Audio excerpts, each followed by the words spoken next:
Hello and welcome to the Daily Meal for Saturday, the 6th of February 2021. Massive day today, big result. Millwall 4, Sheffield Wednesday 1. It was unbelievable, so unbelievable, especially when the team come out. When the team come out at 2 o'clock, a lot of people were scratching their heads, wondering what the hell was going on, because Jed was out of the team, McNamara was out of the team, and it was just seemed really odd. Bodvarsson was starting. It seemed really odd and confusing, and we thought, here we go again. Gary Rowetts messing around with the squad, and we started awful. We were really, really bad. We were so bad, in fact, that I cashed out my bet, and it cost me about 300 quid. Because we was playing so badly, and then Sheffield Wednesday scored that goal, and I just thought, what the hell? This is just awful. We're going down in flames here. After that result against Norwich and how we played, and this guy comes and changes the team and does this, but you know,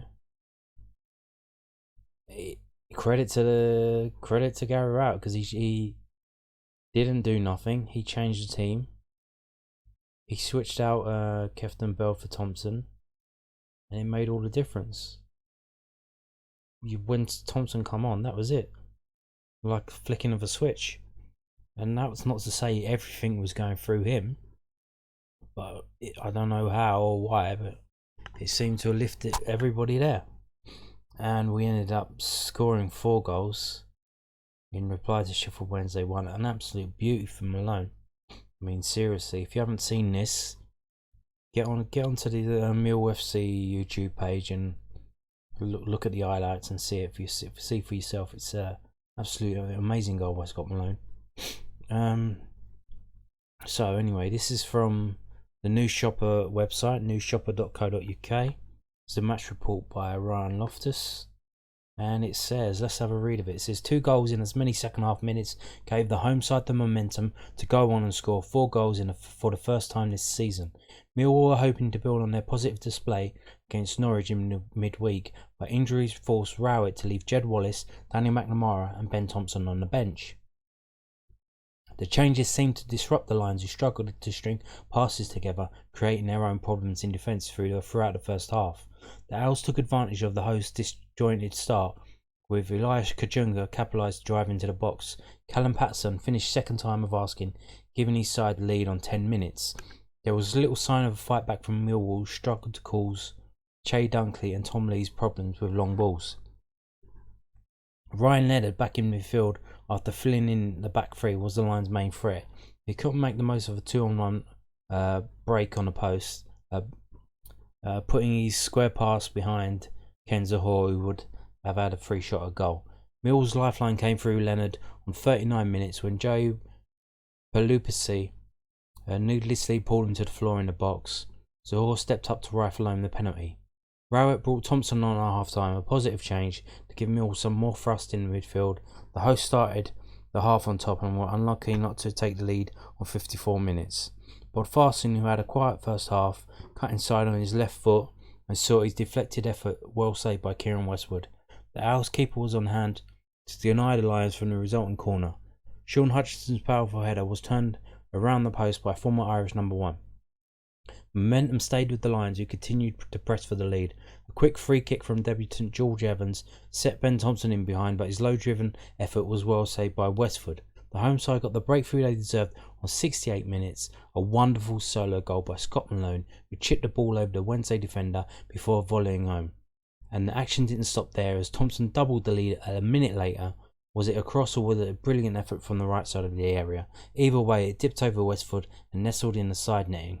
The icing on the cake came as the home side added a fourth. Marlon Romeo drove from within his own half to the edge of Wednesday box before his effort flicked off Tom Bradshaw into the bottom corner. It was a well-deserved victory for Millwall in the end, who recovered from a poor start and went on to dominate the second half Rowett will be happy with the 2 individual bits of quality that gave the Lions the win. He cited plenty to earn 3 points in the second half, and it was literally a tale of 2 halves. We're absolutely atrocious in the first half, and luckily we got that penalty that meant we went into the half-time break 1-1, and we got lucky there. And Rowett made the change. He brought Thompson on, but I don't know if Jed Wallace, McNamara, and Thompson were injured, then why were they on the bench? I see Wallace in the crowd. I don't know if he was on the bench. It says here it wasn't, but anyway, moving on. This is from londonnewsonline.co.uk, which is the South London Press's online website, and they've got some quotes from Gary Rowetts here, and it says, Millwall boss Ken Zahor's penalty changed the psychology of my team, and Scott Malone shows individual flair for his goal. And it carries on. Gary Rowetts felt that Ken Zahor's penalty changed the dynamics of his Millwall side in today's 4-1 win over Sheffield Wednesday. Callum Patterson put the visitors ahead before the on-loan West Brom striker levelled from the spot behind before the interval. Scott Malone, Ben Thompson and Tom Bradshaw were on target as the Lions won for only the second time in the league at the Den this season. Asked about if he had seen an emphatic victory coming, Millwall manager Rowett said, I certainly hadn't seen it coming very many times this season. We had to make some changes to freshen it up, which was a little bit of a gamble. Young Danny McNamara came out. I just felt it was the right time for Marlon to go back in to give us that little impact. Danny has done fabulous for us and he'll certainly play a lot more games. Tomo coming out was a difficult one again. We changed shape slightly. I felt there would be opportunities to get into certain areas. For the first 30 minutes I was disappointed with the performance. It was a tight game, there was nothing in it, and Sheffield Wednesday were probably as attritional as us, but they got the one break, the one moment where we don't defend well and go 1-0 down. With our home form this season being as poor as it is, you can't help feeling a little deflated at the start. We kicked on a little bit and imposed ourselves for 10 minutes before the penalty. The penalty changed our whole psychology. From then on, we were completely dominant. We've had about 24 or 25 shots to their 4. They didn't really cause us any problems at all, apart from a ban and delivery. It was about whether we could take our chances. We had to make a couple more changes through injury. Kefton Kitbeld came off with a tight hamstring, and Lenny had to come off with his ankle. Westwood makes 3 brilliant saves at the start of the second half, and you wonder what we're going to do to get that second goal. A moment of brilliance by Scott Malone gets it. He's been fabulous for us. It's a great individual goal, and from there on it's how many could we score. I'm sure Tom will say he meant it. It's a brilliant strike and then it opens up. We kept our foot on the gas, which is something we haven't done enough this season. So that's what Gary Rowetts said after. I've got so he's saying here that just McNamara just come out. He wasn't injured.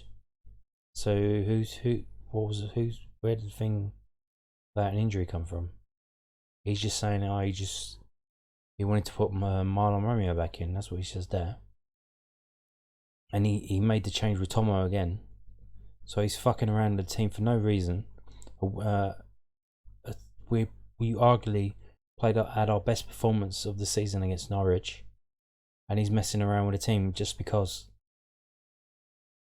And what happens? He says for the first 30 minutes I was disappointed. So was I, mate. It was, and he's saying they had that one moment. They were all over us.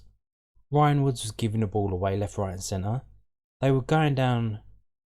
I think they were actually targeting Ryan Woods, because any time he was on the ball, they were on him straight away. And all the other players, they weren't really doing that. I think they were targeting Ryan Woods because they've seen video of him and how crap he is. And they were going down that side where Marlon Romeo was. So they've obviously done their homework. And maybe Gary Rowett could do his and figure out who to play and who not to play. This is getting ridiculous here. We played our best best football we've played all season against Norwich at home, and he just changed it for no reason. And for the first after the 30 minutes, that was when I cashed out my bet. It cost me 300 quid. I'm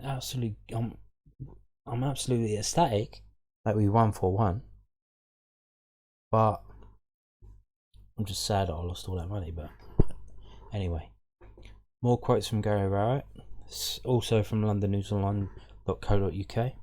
It says Millwall show ruthless streak in big win over Sheffield Wednesday, as quality finishing makes all the difference.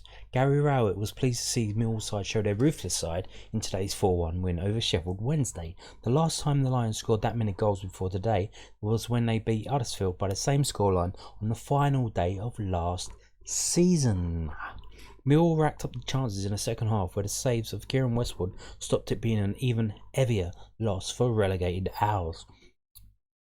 Only 4 clubs have lost fewer games than the Lions in the Championship this season, but they have the most draws, 14 in the division. Rowett said, "We've had a lot of these drawn games.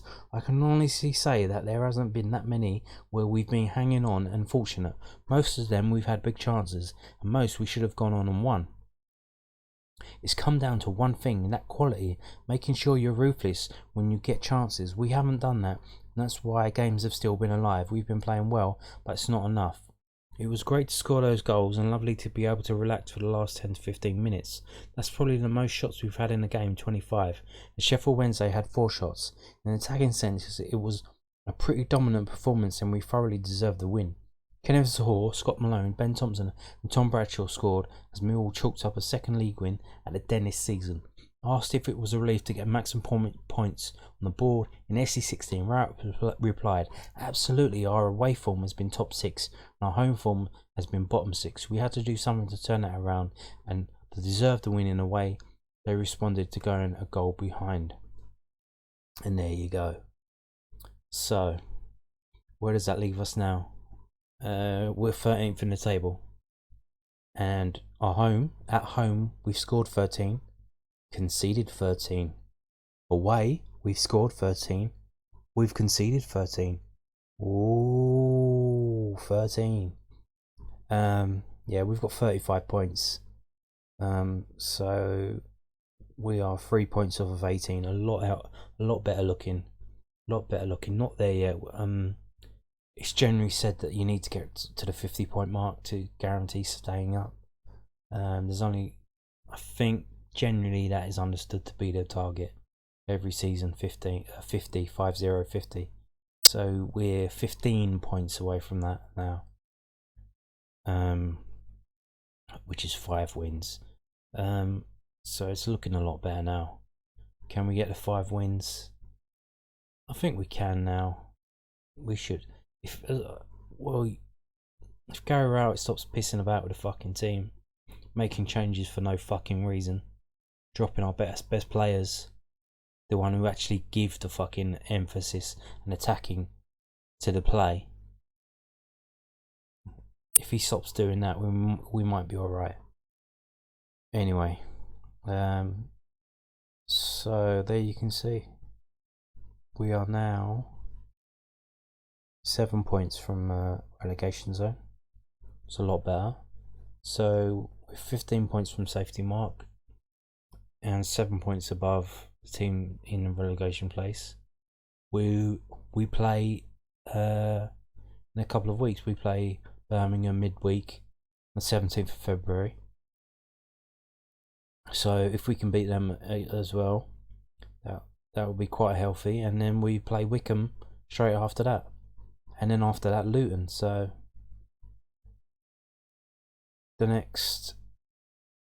next 4 games, 3 of them are teams below us. So that by the end of February, we can really tell. We can really see how different we are from the teams below us, or if they've overtaken us. But I think we should be alright if Gary Rowett stops pissing about with the team. Anyway, moving on. Last story of today's Daily Mirror. Jiri Skalak leaves Millwall. I told you this yesterday in yesterday's video. If you're watching this on BitChute, that was late because BitChute's being a bit weird. I'm sorry about that, but anyway, here we go. Jiri Skalak leaves Millwall. Winger departs the Den. This is from millwallfc.co.uk, Millwall's official website. And it says, it's short and sweet, you can see it all there. Jiri Skalak has left Millwall after his contract was terminated by mutual consent. The 28-year-old winger made 38 appearances for the club, scoring 1 goal, after arriving from Brighton and Hove Albion in August 2018 and will now depart for pastures new. The club would like to thank Jiri for his efforts whilst with the Lions and wish him all the best for the future. So, it wasn't a loan. It was just a... because we didn't really know the details. It was a rumour from a Czech website. Well, not a rumour, but a strong lead. He's going back to the club that he played for before, Boleslav. And I kind of guessed that it might be a loan, with us paying a large chunk of his wages, but it's apparently even worse than that. We've just we've given him enough money. He said, "You're alright, I'm gonna piss off now." So we've paid up his contract, it seems, and that's that. And one of the most overhyped players in Mill's history, to deliver so little, so much fanfare. But apparently he didn't cause any trouble at the club, at the training ground. Apparently he was just turned up every day and just did alright. It wasn't, he had an injury and he was never the same after that injury, and we got fooled into buying a player who we judged on him before his injury and assumed that he would be as good as that after his injury, and he wasn't. He was never as good as he was after that injury. So yep, the era of Jiri Skalak is over. Rejoice, rejoice. And that's it for today's Daily Meal. Thank you for watching. Goodbye.